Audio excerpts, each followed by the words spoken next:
So providing you got the right tools, and that's the biggest problem at the moment, if I can find the right tools to do it, should only take you roughly about 5 minutes to do it, and all you need is, I don't know, either a shifter, a couple of open-ended spanners, a ring spanner, shift, or a socket spanner. So you don't need much to get it out, and it's just a matter of undo those acorn bolts on either side of the shock towers, and there's a long thread bolt just below the just in front of the rear spring for the solo seat. Undo that, slide it out. It's a matter of pull that solo seat out and you're in business. So that's what we're going to work on, and I'll go through that procedure and we'll whip her out. Oh yeah, before we do pull this seat apart, you can see at the moment now, and I'll just zoom out a little bit, how untidy the rear end looks with that solo seat on it. Look them out a bit now. Swing back around. You can see it there. When you swing back in onto this spring section, with that bulky seat in the way, see it looks fairly untidy there from that profile, and when that seat's out of the way, you'll see the rear end shot is a lot better from somebody coming up behind you when they can see all those springs on the back side of this bike. You know how most people see it and without it, and it does really look better. Yeah, I like the part that I bought 3 motorbikes in the past week, and I can't even find the bloody tool, the friggin' opener to hold an acorn nut, and have to go into the toolbox, the friggin' motorbike, to see if I can find a spanner. And look at this one hasn't even been opened in 4 years, and I've got to hit the Royal Enfield one. What a laugh. Anyway, we'll have a look in here. Oh yeah guys, and while we're at it, compared to the electronic bikes of today, look at the fuse box on this bike. Look at it, huh? Even if you have a look at a classic 500, the EFI box, it's fully loaded in here, and look at this one, it's got nothing. Virtually nothing keeping it running. Nothing at all. That's the barest box I've looked into. That's a good one. That's the barest box I've looked into for years. Well, like I said, it's almost a shame to open up a brand new toolbox, but I'm desperate to get a spanner. Boys, I'm desperate to get one, so I've got no bloody choice. How's this for luck? The spanner on after, there it is. 15mm for the outside, or the inside part of the shock. In amongst all those tools. Jackpot.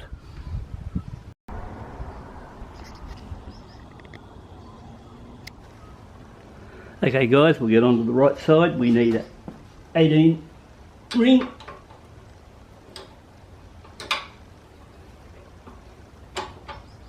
The acorn. 15 on the inside. Just loosen her off. That should be good enough that side. Let down. That one's completed. Now we'll give this side a workout.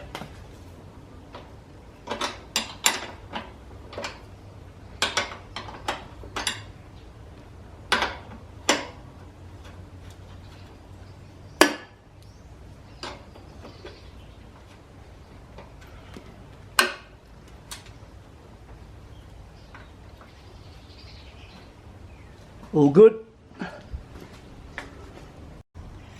Hey guys, just to recap, on the rear section of the shock area where there's rear seat mounts, we got 18 acorn on the outside, 15 to hold the nut on the inside.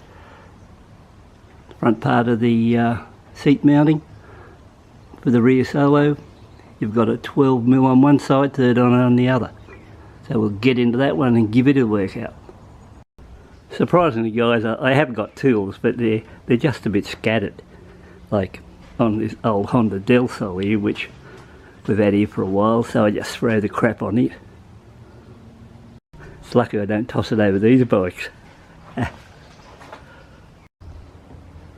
Not an easy one to get into here, so I've got a 12 open ender on the other side. I've got a 13 ratchet on the right side where I'm working from, so I'll just put my hand across the bike there, hold the 12mm suspender there, ratchet on the 13 job, take her off that way.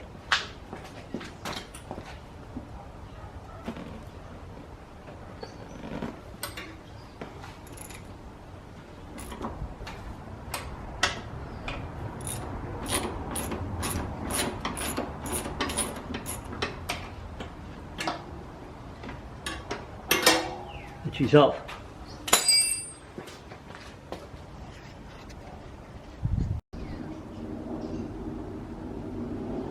Okay, now we'll pull that bolt out. Get the nut off.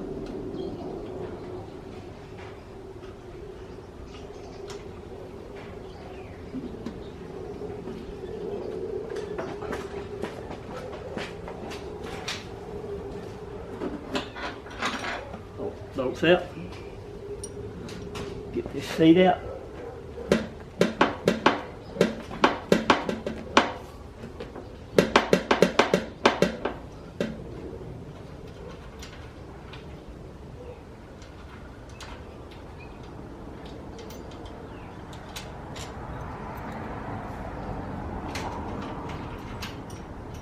Usually you only have to kill them, but sometimes they play a bit hard to get.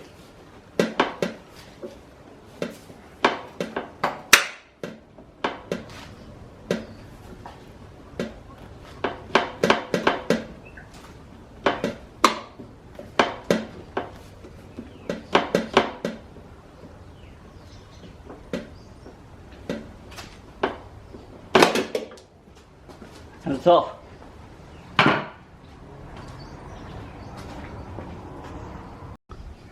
So guys, that's what the seat looks like off the bike.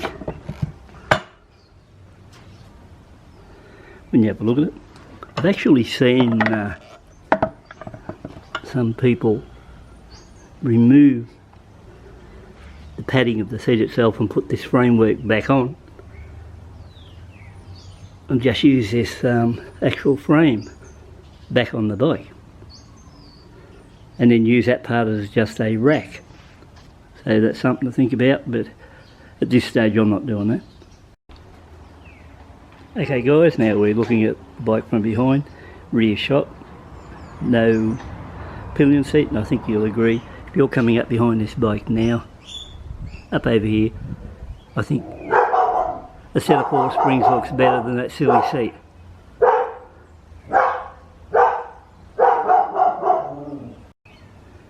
Now when I purchased this bike, it was, the photo I saw of the bike, it only had the solo seat on it, but I noticed when that thing was pulled off it had a bit of a blemish here in the paint somewhere, like there. That was probably through previous owner or something pulling the solo seat on and off, or the pillion seat.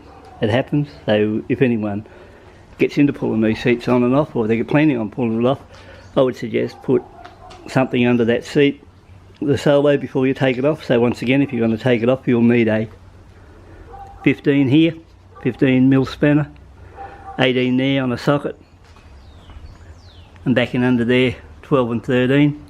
Pretty simple thing to rip off, so it's not a very hard task, and probably you've seen it done in about, I don't know, maybe 5 minutes.